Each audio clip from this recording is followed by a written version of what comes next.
औज़ुबिल्लाहिमिनश्शैतानिर्रजीम बिस्मिल्लाहिर्रहमानिर्रहीम अल्लाहुम्मा सल्ली अला मुहम्मदिन व अला आलि मुहम्मद कमा सल्लैता अला इब्राहीम व अला आलि इब्राहीम इन्नका हमीदुम मजीद अल्लाहुम्मा बारिक अला मुहम्मदिन व अला आलि मुहम्मद कमा बारकता अला इब्राहीम व अला आलि इब्राहीम इन्नका हमीदुम मजीद रब्बि इश्रह ली सदरी व यस्सिर ली अमरी वाहलुल उक़दतम मिन लिसानी यफ़क़हू क़ौली रब्बना ज़िदना इल्मा या मुक़ल्लिबुल क़ुलूब सब्बित क़ल्बी अला दीनिक आमीन। रबीउ सानी यकम 10 अनवानात के तहत इस्लामी तालीमात। अनवान नंबर 1 इस्लामी तारीख़ हल्फ़ुल फ़ुज़ूल। अरब में ज़ुल्म सितम और चोरी और डाका ज़नी आम थी। लोगों के हकूक़ पामाल किए जाते और कमज़ोरों का हक़ दबाया जाता था। इस जुर्म में अवाम व ख़ास सभी मुब्तला थे। इसी तरह का एक मामला मक्का मुकरमा में भी पेश आया कि एक सरदार ने बाहर के एक ताजर से सामान ख़रीदा और पूरी कीमत नहीं दी। इसके बाद मक्का के चंद नेक लोगों ने अब्दुल्ला बिन जदआन के मकान पर जमा होकर जुल्म का मुकाबला करने और मज़लूम की मदद करने का मुआहदा किया।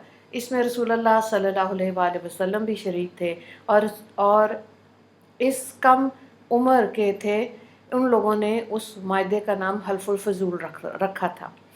आप सल्लल्लाहु अलैहि वसल्लम जब जवान हुए तो आपने दोबारा कबीले की बाहैसियत लोगों के सामने मुल्क की बदअमनी, मुसाफिरों और कमज़ोरों पे होने वाले जुल्म सितम का हाल बयान करके इनको इस्लाह पर आमादा किया।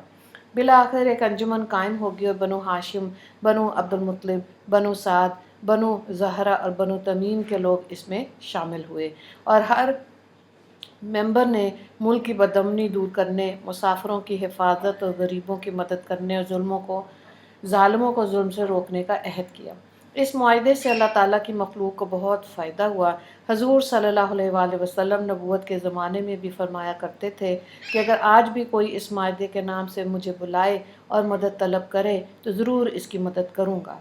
उन्वान नंबर 2 अल्लाह की कुदरत, बिजली की कड़क। अल्लाह ताला बादलों के ज़रिए बारिश नाजिल करता है और कभी इससे बिजली पैदा करता है जिसकी आवाज़ में बड़ी गरज और सख्त कड़क होती है। अल्लाह ताला ने इस बिजली में रोशनी और आवाज़ पैदा करके अपनी कुदरत से रोशनी में इतनी तेज़ रफ्तारी पैदा कर दी कि वह ज़मीन पर बिजली की आवाज़ से पहले पहुँच जाती है। फिर कभी इस बिजली को गिरा कर तबाही मचा देता है। गर्ज़ इन बादलों से बारिश और बिजली की गरज पैदा करना कुदरत खुदाबंदी का ज़बरदस्त करिश्मा है। अनवान नंबर 3 एक फ़र्ज़ के बारे में जमात से नमाज अदा करना। रसूलुल्लाह सल्लल्लाहु अलैहि वसल्लम ने फरमाया, जिसने तकबीर उला के साथ 40 दिन तक अल्लाह की रज़ा के लिए जमात के साथ नमाज पढ़ी, इसके लिए जहन्नुम से नजात और नफाक से बरात के 2 परवाने लिख दिए जाते हैं। तिरमिज़ी की रवायत है। हज़रत अनस बिन मालिक रज़ी अल्लाह ताला अन्हु इसके रावी हैं। अनवान नंबर 4 एक सुन्नत के बारे में 3 सांस में पानी पीना।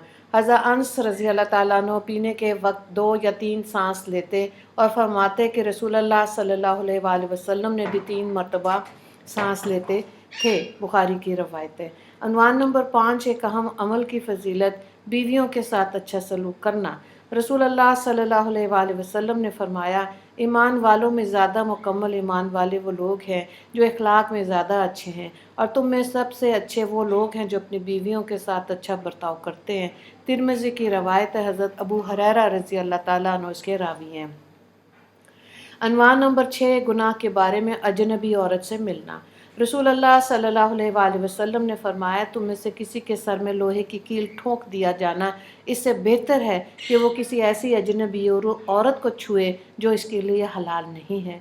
तिबरानी की ये रवायत है। हज़रत मुअक्किल बिन यसार रज़ी अल्लाह ताला अन्हु इसके रावी हैं। अनवान नंबर 7 दुनिया के बारे में मौत और माल की कमी से घबराना।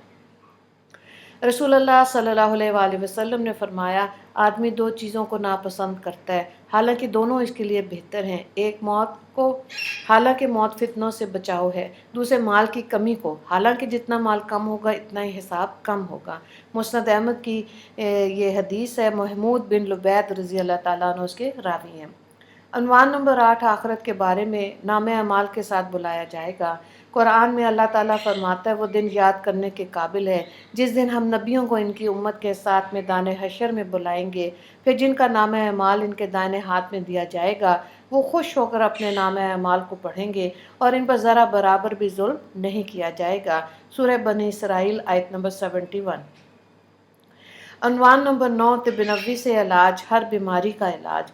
رسول اللہ صلی اللہ علیہ وآلہ وسلم نے فرمایا، اللہ تعالیٰ نے ہر بیماری کے لیے دعا اتاری ہے۔ جب بیماری کو صحیح دوا پہنچ جاتی ہے تو اللہ تعالیٰ کی حکم سے بیماری ٹھیک ہو جاتی ہے۔ مسلم کی روایت ہے، حضرت جابر رضی اللہ تعالیٰ عنہ اس کے راوی ہیں۔